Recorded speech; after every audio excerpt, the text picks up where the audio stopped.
मंडला जिला मुख्यालय से सटी ग्राम पोंडी में शिक्षा व्यवस्था की स्थिति चिंताजनक बनी हुई है। यहाँ जर्जर स्कूल भवन के कारण एक ही कमरे में कई क्लासों को संचालित किया जा रहा है, जिससे न सिर्फ बच्चों की पढ़ाई प्रभावित हो रही है, बल्कि बच्चों और शिक्षकों की जान पर भी खतरा मंडरा रहा है। मंडला जिला मुख्यालय के सबसे नजदीक ग्राम पंचायत पौंडी में स्थित शासकीय प्राथमिक विद्यालय की हालत बेहद खराब है। स्कूल भवन इतना जर्जर हो चुका है कि उसे इस्तेमाल करने की अनुमति देना बच्चों की सुरक्षा के साथ खिलवाड़ जैसा है। शिक्षकों ने बताया कि पुराने भवन की स्थिति खतरनाक होने के कारण वे एक दूसरे भवन में क्लासें चला रहे हैं, लेकिन वह भवन भी अब दयनीय अवस्था में पहुंच चुका है। एक ही कमरे में 3 से 4 कक्षाएं एक साथ चलाई जा रही है, जिससे पढ़ाई में भारी दिक्कतें आ रही। जब इस मामले में हमारी टीम ने ग्राम पंचायत के सरपंच राजेंद्र धुर्वे से चर्चा की तो उन्होंने कहा कि हम ग्राम पंचायत स्तर से जो संभव हो रहा है वो कर रहे हैं। हमने विभाग को भी इस संबंध में सूचित किया है। हमारी मांग है कि जल्द से जल्द नया स्कूल भवन स्वीकृत किया जाए ताकि बच्चों की सुरक्षा और भविष्य दोनों सुरक्षित रहे। वही मामले में प्रभारी प्राचार्य का कहना है कि हम लगातार अधिकारियों को पत्र लिख चुके हैं, लेकिन अब तक कोई ठोस कदम नहीं उठाया गया। हमें हर दिन डर के साए में बच्चों को पढ़ाना पड़ता है।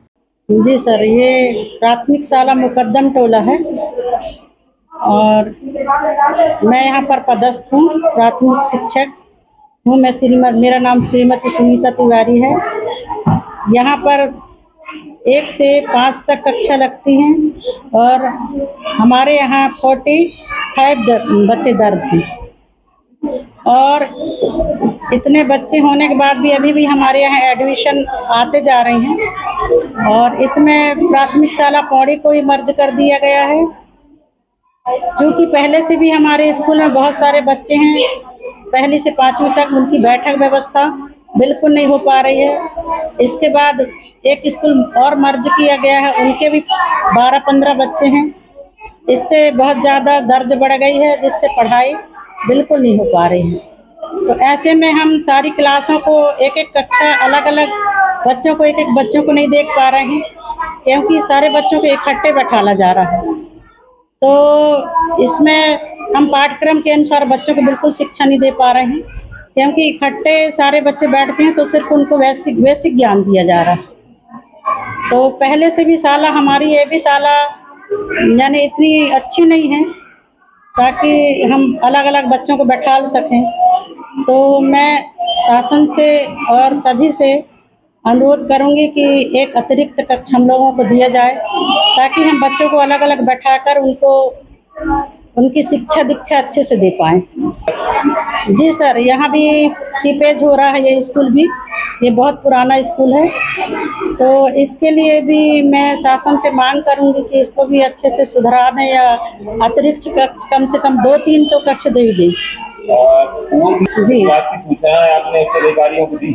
जी, हमने चोरी की सूचना थाने में भी दिए हैं और ये जो हमारा रसोईया है उसकी सूचना हमने बीआरसी महोदय को ही बताया है कि भाई इसकी जर्जर स्थिति है और ये कभी भी गिर सकता है, तो बच्चों को भी खतरा है और वहाँ जो रसोईया हैं उनको भी खतरा है।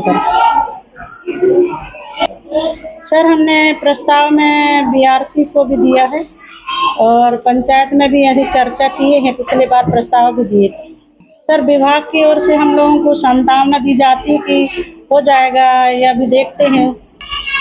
सर अभी बीआरसी महोदय की टीम आई थी तो हमने बताया था कि एक अतिरिक्त कक्ष हो जाता तो अच्छा रहता हमारे लिए पढ़ाने के लिए। जी, इसकी तो जानकारी है। पूर्व में जो एक प्राइमरी स्कूल है ग्राउंड के पास, खेल मैदान के पास, वो उसे बीआरसी के और बीओ के जो इंजीनियर्स हैं वो आए हुए थे और उन्होंने उसे डिसमेंटल घोषित कर दिया है।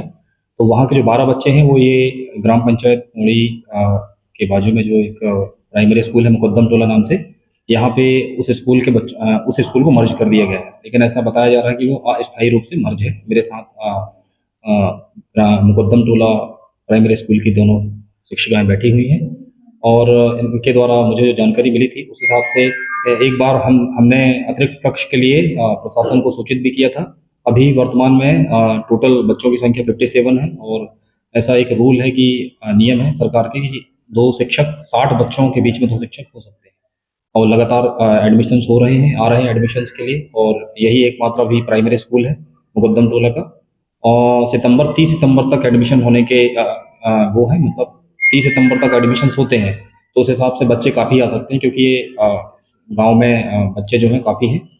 और जो भोजन कक्ष है, जैसा आपने पूछा कि भोजन कक्ष काफ़ी क्षतिग्रस्त अवस्था में है, इसकी सूचना भी पूर्व में दी जा चुकी है प्रशासन को, और वो निरीक्षण करने भी यहाँ आए हुए थे।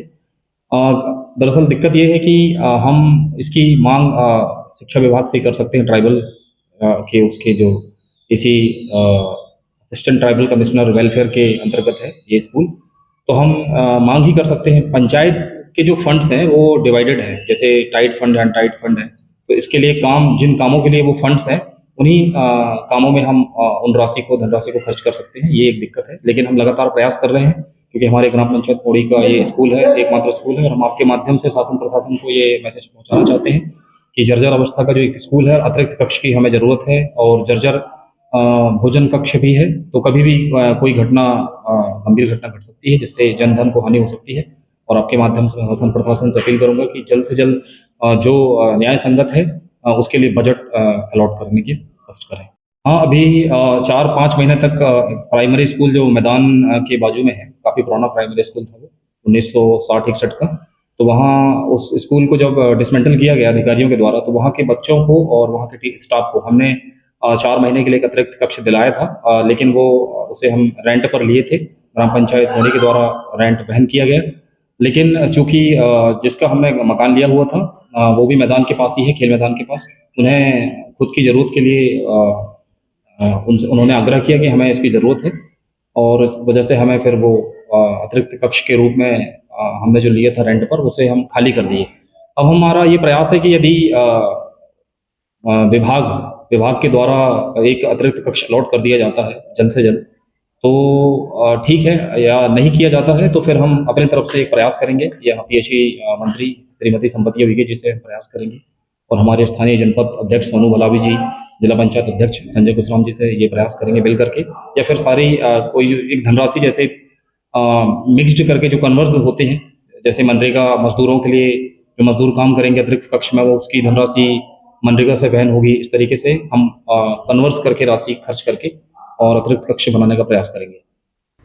आपके बता दें, इस जर्जर स्कूल भवन की छत से पानी टपक रहा है, दीवारों में दरारें आ गई हैं और भवन कभी भी गिर सकता है। छोटे बच्चे इस खस्ताहाल इमारत में रोज जान जोखिम में डालकर पढ़ाई कर रहे हैं। यह न सिर्फ शिक्षा व्यवस्था पर सवाल उठाता है, बल्कि प्रशासन की अनदेखी को भी उजागर करता है। मंडला से सलीम खान की रिपोर्ट।